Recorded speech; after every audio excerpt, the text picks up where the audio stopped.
Whoosh! Welcome to the Complete Story series, where I take trade paperbacks and single issues and I break them down into digestible bites to help you understand. Then I read them dramatically back to you, adding in voices, some music, and I turn it into a bit of a motion comic. The point of this series is to allow you to know what is going on in your favorite pop culture icons, be it video games, music, or movies, or video games, whatever it is popping up in. We want to fill you in so you know what is going on. Today we're going to be doing The Crown Comes Down, which is the next storyline in the Aquaman saga. And when we last left off, Aquaman had discovered that he needed to take back the city of Atlantis. He needed to prove himself, and he had gained some allies in some unlikely places, while Mera had broken through the Crown of Thorns and discovered she could no longer breathe underwater. Both of those videos will be down below, so will the Aquaman playlist, and I hope you enjoy The Crown Comes Down. In our last video, Arthur let the world believe that he was dead, and he quietly worked away in the lowest parts of Atlantis, the Ninth Triad. After meeting a sea-changed mutant named Dolphin, Arthur decided to go against Atlantis' new king, Wrath, and put an end to his tyranny. But while Arthur gets ready to lead the uprising against the royal court, Mera managed to force her way through the Crown of Thorns, only to suffocate when getting inside. All across Atlantis, people see what their king, Coram Wrath, is really like. He's a tyrant. He has reinforced the authority of the old magic of Atlantis, magic that has been forbidden for centuries. Once he took the throne, he had the magistrates of the Silent School create the impenetrable barrier known as the Crown of Thorns. It can be said that the Crown of Thorns protects Atlantis from all outside threats, but it also traps people inside of the city.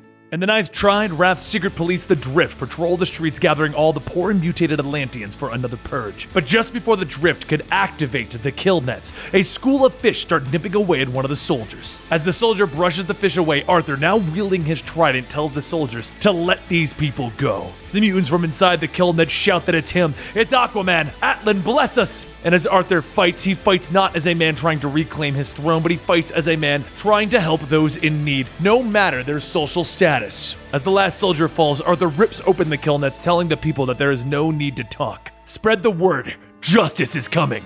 A short while later, at the Resistance's stronghold, Volko tells Arthur that was a good line. Justice is coming, spoken like the returning king. And Arthur tells him, no, I'm just a man who's going to end Wrath's tyranny. Mera is waiting for me on the surface. She is my destiny, not the throne. Volko tells him, right, well, the clock is running. The rebellion has now begun, and Arthur stops him again. I do not want your advice. The undercurrent is too weak for a full-on attack. Volko again tries to tell him, all right, we have a history. You don't trust me. That much is clear. Arthur tells him, trust you? You were once the respected council elder. Now, you're a master manipulator pushing your own personal agenda that nearly doomed Atlantis. But while the two of them go back and forth, the outcasted widowhood sister Ondine listens and records her findings. Over at the Tower of Widowhood, Reverend Mother Seta receives Ondine's report, inside stating that Volko still can't persuade Aquaman to risk an attack on the Crown of Thorns. If that tiresome fool can't get him to budge, the Ondine will have some new chores to perform. Wrath abuses the Silent School's magic, but the magic makes him too powerful for the Widowhood to move against him openly. Seta tells him that her aide will send word back to Ondine, and if Aquaman hesitates because his rebels are still too weak, they can have Ondine offer a suggestion. Back in the Undercurrent stronghold, Ondine stands before Arthur and the others, stating that the gangs of the Ninth Triad are powerful and lawless, and they have no love for Wrath. If they wanted them to stand with them, they would just need persuasion. Arthur folds his arms, stating that he's not quite sure who she even is. And Ondine tells him that she is a concerned citizen who pledges her support for the rebellion. Bice then says they can't seriously be considering those taint-blood criminals as... But Arthur stops him, telling him, do not use that term. We fight for all Atlanteans, including the Sea-Changed. Ondine goes in, telling Arthur that the rival bosses fight to control the territory. Such anarchy makes it ideal to forge alliances. And a little while later, in the Ninth, two rival gangs, one led by King Shark and one led by Long Strabo, meet in the streets to settle their differences. Not far off, Arthur and Dolphin watch, and Arthur says that Ondine is right. It's almost tempting to just sit and watch the whole thing as they kill each other. But as tempting as that may be, they need to clear out the innocents and break up this nonsense. Before Shark can finish off Strabo, Arthur calls out asking if he's going to drown the Ninth in blood, and the gangs here are pretty much doing Wrath's dirty work for him. Shark swims towards Arthur, telling his men to attack, but as Shark hits Arthur, Arthur says, I am not here to fight. The two of them slam into a rock, and Shark says that that's funny. Your kind never come to the Ninth unless you want to scrap. Arthur knocks Shark back, telling him to look, Wrath wants you punished for siding with the Resistance. And Shark shouts, "We aren't with anyone!" And Arthur says, "Why not? The Resistance and the gangs have a common enemy." Shark scoffs, telling him, "Swim on, meatbag. The people here have always been cheated and overlooked by the uptried bastards. Wrath was out of line just like us. He would never." Arthur stops him and states, Wrath was a proud heritage that he chooses to erase. He's uptried now, ashamed of his true origins. Remember Crush? Crush was so dangerous that he made a pact with Wrath. And Crush was supposed to keep the gangs in line down here. Now he's mysteriously vanished. But while Arthur speaks with Shark, Dolphin hears somebody coming and calling for help from one of the caves. She hurries down to follow the voice, but when she finds where it came from, the man yells, "Please!" She can't breathe underwater anymore. Dolphin looks at what the man is talking about and he shouts, "It's Lady Mara! Her tank's almost out of air. She's going to die." Dolphin quickly places her hand over the man's eyes and then using her flash, forces everyone to take a look. Shark asks what the hell was that, and Arthur rushes over calling out to Dolphin asking what is going on. But before he can finish, he sees the air tank on Mara, and he realizes what's going on. Oh god. As the rage takes over, he smashes the tank, pulling off Mara's mask to give her air. And she weakly asks, "Is that you?" Arthur tells her to hold on, and the man yells that she's breathing. How did he do that? Was it magic? Arthur says that it's only a temporary fix. She's dying. They need to get help. And Ondine swims up, stating that she knows where to go. Arthur asks what is she doing here, and Ondine smiles, telling him that she followed him, mainly to keep an eye on him, so get used to that. It's the kind of thing that she does. Now, do you want help or not? A short while later, over at the Tower of the Widowhood, Seta says that Lady Mara was wounded by magic. Her ability to breathe water is rapidly decreasing. Soon she'll be fully restored to her former state, provided that she gets to the surface and recuperates there, in fresh air and sunlight. Arthur asks what of the Crown of Thorns, and Seta tells him, indeed, the Crown's magic traps us all, even with my charms protecting her. She needs to get to the surface. If not, she will be dead within 10 hours. Arthur then asks how can they bring down the Crown of Thorns, and Bice and the Undercurrent are reluctant. The resistance movement isn't strong enough without support, and Ondine says that she thought he was the one in charge here, and Arthur asks her, have you been working with the Widowhood all along? Ondine tells him that she is Reverend Mother's troubleshooter. She would not have revealed her hand so early, but Mara is important to them. Arthur says, what is that supposed to mean? And Seta follows up, telling him Wrath must fall. The Widowhood has been doing what it can behind closed doors. Arthur shouts, you supported me in being overthrown. You helped put Wrath in the throne in the first place. And Seta tells him that Wrath was only ever supposed to interim until a better candidate could be found. Someone who is worthy of the throne, someone like Mara. Arthur yells, Mara? You would have Mara be queen. And Seta says that she is a fine choice, royal blood and a true creature of the sea, not half surface like him. She would bring peace between Zebel and Atlantis. Arthur tells her, it isn't that simple. I will save Mara and rid Atlantis of Wrath so that Mara and I can marry and spend our lives away from here. Seta says that sacrifices must be made. Sacrifices is what heroes do. We save others and not think of ourselves. You can save Atlantis from Wrath, and Mara can save Atlantis' future as a great queen. Do you even need to think about this, or are you not such a hero after all? Later, when Mara has enough strength to talk, Arthur sits there and she asks, so they want me to be queen? That would mean giving up on us. But we both know what has to be done. And Arthur asks, do you want to be queen? Mara says no. She wants to marry and let him live in the lighthouse until they're old and gray. However, she was raised as royalty. She understands duty. It always comes first for people like them. The two of them, they will never live normal lives, even if they tried. While she thought he was dead, grief consumed her. And when she discovered that he was alive, she shook the ocean floor itself to try and reach him. Since the day that they met, she has seen what a hero means. And in the last few months, she even served with the Justice League. They were put on this earth to serve the highest purpose. Their loves and desires must always come second to those ideals. No one wants to be king or queen, except for people like Corm Wrath, which proves that ambition should be an instant disqualification. You never took the crown because you wanted to. You knew you had to. I don't want to be queen, but I'm terrified that I may have to be. Arthur tells her to forget all of that. He believes in their future. A future that may end if they don't get her to the surface soon. He must face Wrath even if he's alone.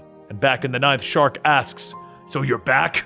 And Arthur tells him yes, to get my answer. The gangs won't commit unless they're fighting for a king who will champion for the people of the ninth. There will be no such king. You have had Mara of Zebel in your care here. And Shark says, right, until you snatched her away, she was drowning. We did what we could for her.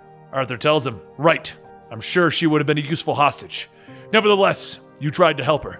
Your kindness will not be forgotten. The next queen of Atlantis will always remember how the people of the ninth tribe saved her life. Shark asks, her? Queen? You're lying. And Arthur tells him time is running out. The Undercurrent intends to attack the Crown of Thorns without delay. Will the gangs offer their support? Shark says that he's desperate. saying anything to convince them. But he also remembers what happened to Crush. The tyrant is too strong. His answer is no. Later, at the Undercurrent stronghold, Arthur tells everyone that it will just be them leading the assault. The crown comes down, and it comes down now. A short while later, at the Silent School College, Commander Ursel meets with the Magister Loke to inform him that Wrath has ordered the creation of more kill nets. Loke says, "What, more? It takes a while for the adepts to craft such items. Commander, the king's use of magic is becoming extravagant. I'm starting to fear that it is beginning to affect him adversely. Does he appear more erratic?" Ursel asks, "You question our king's mental stability." And Loke responds, "He seems more frequently volatile. Exposure to sorcery can contaminate the mind. We here at the school take great precautions, but the king handles magic like a toy and..."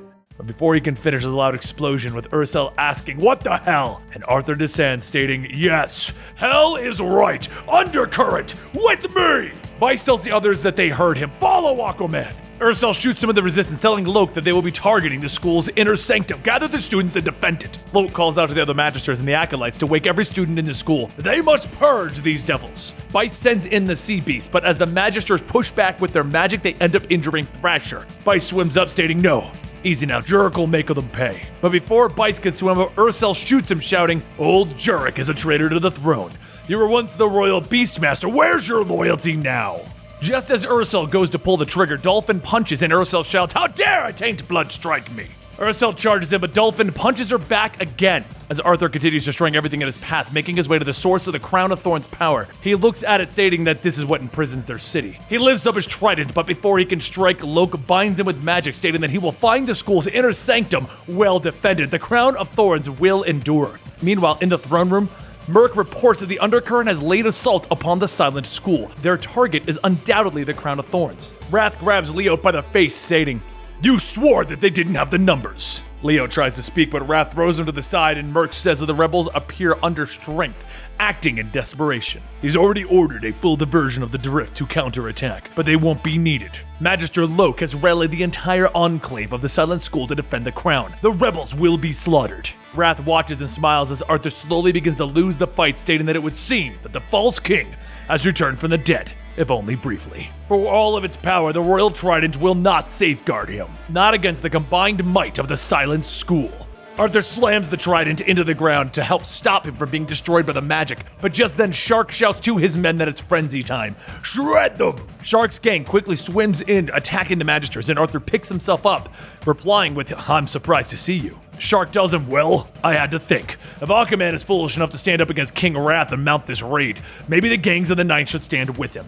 Loke casts his magic, asking Arthur, "So you need criminals to fight by your side? A man's character may be judged by the company that he keeps." Arthur strikes back, asking, "What does that say about your character then?" With Loke out of the way, Shark says that this is it. Do what you came to do! And Arthur tells everyone to brace themselves. He thrusts himself into the concentrated source of magic powering the Crown of Thorns, and shortly after, the crown begins to fade. Over at the Tower of Widowhood, Seta says that Atlantis is free. They must proceed without delay. Volko, sisters, all of you must bear solemn witness to this. According to the ancient laws of the Elder Council, I hereby proclaim Mara of Zebel, Queen of Atlantis. Volko asks, "A foreigner on the throne? Atlan will be turning in his grave over this." "Oh well, long live the queen, except she's dying. We'll never get her to the surface in time to." But Arthur comes in stating, "I can." He picks up Mara, with Seta telling him to make haste. His wife-to-be breathes her last breath. And so, Arthur swims, pushing through the pain, pushing through the hurt, till he finally reaches Amnesty Bay. He walks up on the coast with Tula running out, asking if it's really him. "Oh my god!" And Arthur tells her Mara is sick. She'll get stronger now that she's on the surface, but she needs to heal. It'll take time for the curse to lift. This is Mara's fight, and only then will her powers return and allow her back into the sea. Tula asks if he's sure, and Arthur says, "The widowhood has told me so. Look after her. Guard her well. She is the queen of Atlantis now." Tula pauses for a moment and says, "Wait, she's what?" Mara groans, asking if it's him, and Arthur says, "Yes, my love. My queen." She then says, "You did it?" Arthur kisses her, saying, "For I? How could I not? For now, you must remain here in Tula's care. You're going to need all of the strength that you can get for the coming months. A great destiny awaits you, one neither of us expected. I love you more than the world, and I always will." He gets up and he begins to walk back into the sea with Tula shouting, asking, "Where are you going?" And Arthur looks back, stating, "Where do you think? Corm Wrath still holds the throne of Atlantis. I'm going to finish this." And there you have it. The crown comes down, and our new Queen of Atlantis will be crowned. Mara. Yeah, I bet you didn't see that one coming. They kind of foreshadowed at the beginning though, so maybe you did. I don't know. Either way, guys, if you enjoyed this, please consider subscribing to our channel to get more information on Aquaman, Batman, Flash, Green Lantern, your favorite CW TV shows, whatever's happening in the MCU right now. We got Captain Marvel coming out, your favorite video games like Batman Arkham series, the Spider-Man games, Warframe, whatever we feel like covering, because we're here, we give you all that lore, we cover down, we let you know what's happening, and with a simple subscription, you will get all that information. You can also find me over on Twitter at twitter.com/Comicstorian, and I'll answer your tweets. We'll chat. I'll have a great time. And you can join our community over on Discord, where we talk about everything from DC Comics to Marvel Comics to the local indie comics. Yeah, that's a new word. I made that up. Warframe comics. We did a Warframe section for the game, and then we have like a Final Fantasy one, and then there's like just general gaming chats and general comic chats. Just come on and join the Discord community. The link is down below, and we really would love to have you there. Either way, I'm rambling. You know that. If you're still here, you're awesome. And let me know what you think Aquaman would name his pet goldfish. Let me know you got to the end of this video. Go, Aquaman would name his pet goldfish. Insert your name.